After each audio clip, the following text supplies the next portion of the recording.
Wouldn't it be Ryan the Great? And today we are talking some WWE guys. We have some Bash in Berlin predictions. And yeah, we're ending off the summer with a pretty good card, in my opinion. These two, I don't know if I want to say the top two world title matches, well, the only two world title matches on the card.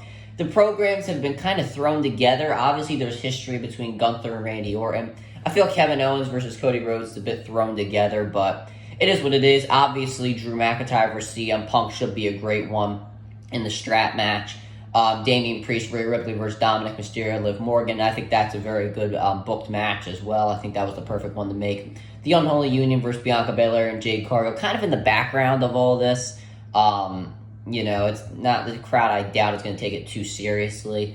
So we'll have to see what happens there. But we had the kickoff today. The Germany crowd looked great. They looked like they were, ready to go. They were hyped up, ready for a pay-per-view, PLE, now they call it, in their country. So yeah, let's just get right into the predictions. But before we get right into it, guys, make sure you guys subscribe to the post notifications zone. Go subscribe to my brother Linda Great Vlogs. Make sure you guys go subscribe to my second channel at Around the Cog Great. Make sure you guys go follow me on X Around the RTG. Make sure you guys go follow me on TikTok at Around the RTG. Make sure you guys go listen to the latest edition of the CR7 podcast. And make sure you guys go follow me on Twitch at Around the Great Podcast. Without further ado, ladies and gentlemen, let's video. Let's roll that intro. Hey, come on, Stotty.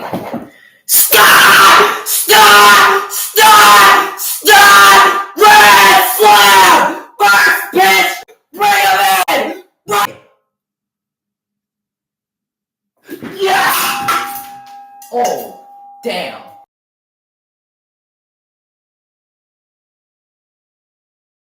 Alright, let's get in the video. So starting off, the Unholy Union is going to be defending their Women's Tag Team Championships against Bianca Belair and Jade Cargill. Now, obviously, the Unholy Union was able to win the Women's Tag Team Championships after they won it at Clash of the Castle without pinning Bianca Belair or Jade Cargill to win those championships. So obviously, this rematch is set up well. I think this is a good place to put this match. Honestly, I probably would have liked,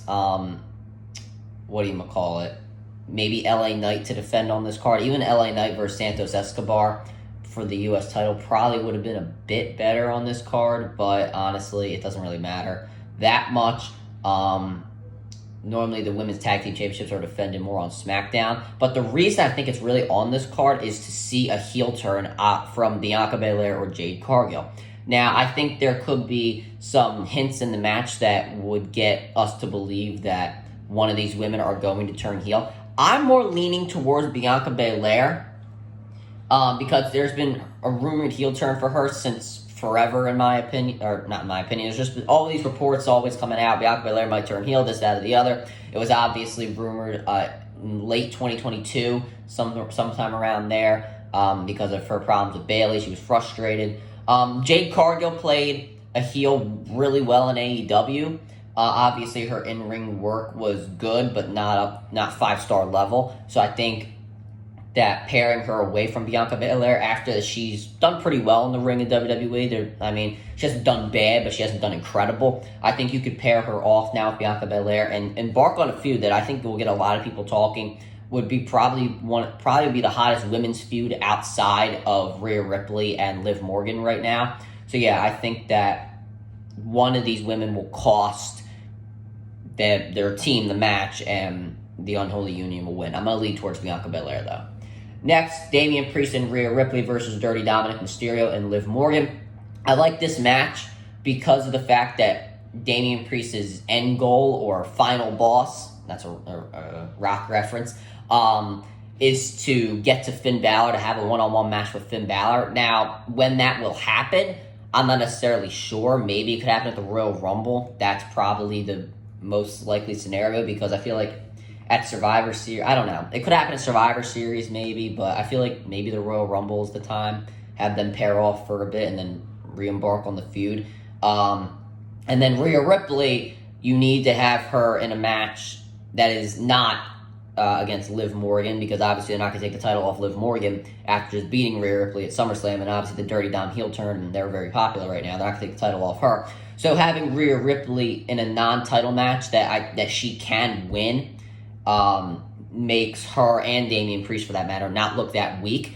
And I am going to take them to win this match because they do need to get their revenge on the New Judgment Day. I think the LWO could help even the odds because obviously there was a confrontation on Raw this past Monday with that, with the Judgment Day and the LWO. So I would look out for that as well.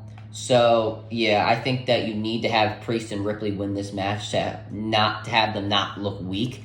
If they lose this match to, a coward in Dominic Mysterio and Liv Morgan, who obviously has credibility as a women's champion, but honestly, if they lose this match, they're just going to look weak as a dominant duo. I think they need to win this mixed tag team match to really not build back their credibility, but kind of, telling the audience that that the Judgment Day can be beat when the odds are not in their favor. Next, we have CM Punk versus Drew McIntyre in a strap match. Obviously, Drew McIntyre won the match at SummerSlam with Seth Rollins as a special guest referee. So, yeah, but now we have a normal referee because obviously Seth Rollins is out with injury. He won't be back for a while. I lost my train of thought. I'm going to take CM Punk to win this match just because they're obviously going to do a trilogy, and it obviously needs to be 1-to-1 heading into the trilogy. Apparently, the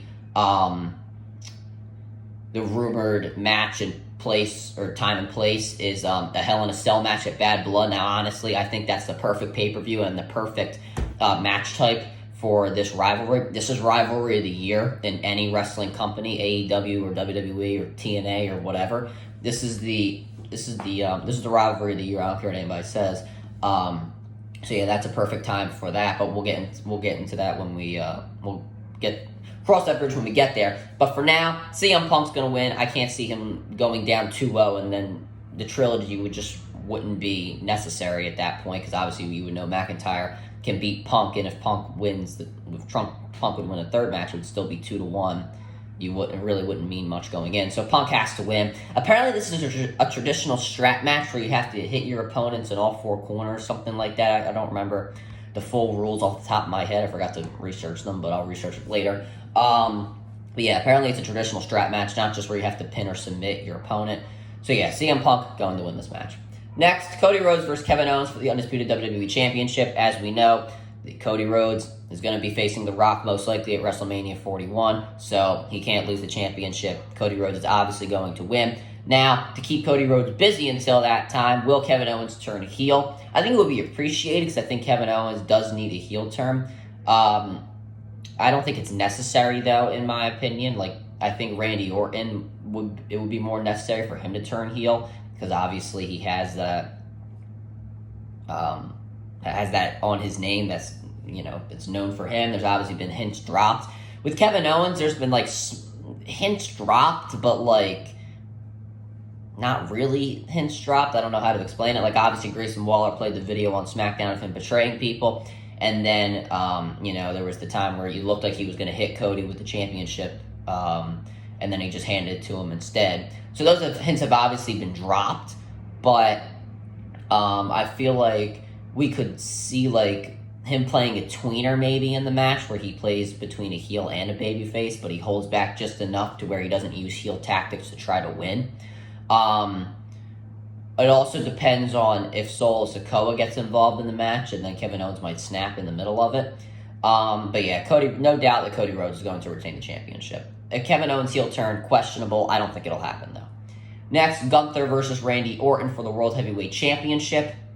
Now, I would think this is going to be in the main event, which would honestly not, probably not let Randy Orton heel turn in the Cody Rhodes versus Kevin Owens match. So, yeah, because that match will probably come on beforehand, and then you don't want Randy coming into the match as a heel. So I don't know. The heel turns between Orton or Owens is very questionable. It could happen on SmackDown maybe.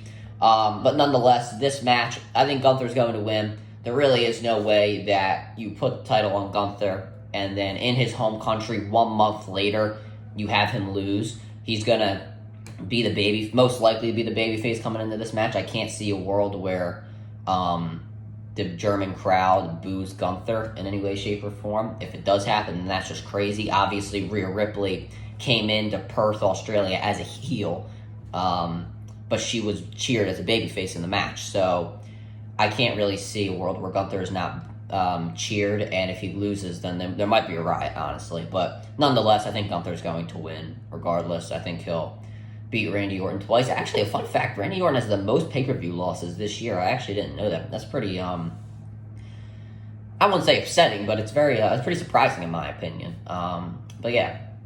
So yeah, those are my predictions. Gunther winning, Cody, CM Punk, Damian Priest, Rhea Ripley, and the Unholy Union. Yeah, hopefully there is no match-type changes, because obviously with the SummerSlam predictions, it was Bloodline's rules. It made Bloodline rules on SmackDown, and then I already made the video. So, well, hopefully that doesn't happen. But that'll do it for this video, guys. Make sure you guys subscribe. They post notifications on. Go subscribe to my brother Linda Great Vlog. Make sure you guys subscribe to my second channel at Riding the Cod Great. Make sure you guys go follow me on X Renegade RTG. Make sure you guys go follow me on TikTok at Renegade RTG. Make sure you guys go listen to the latest edition of the CR7 podcast. Make sure you guys go follow me on Twitter at Renegade Podcast. And as always, Riding the Great out. Peace.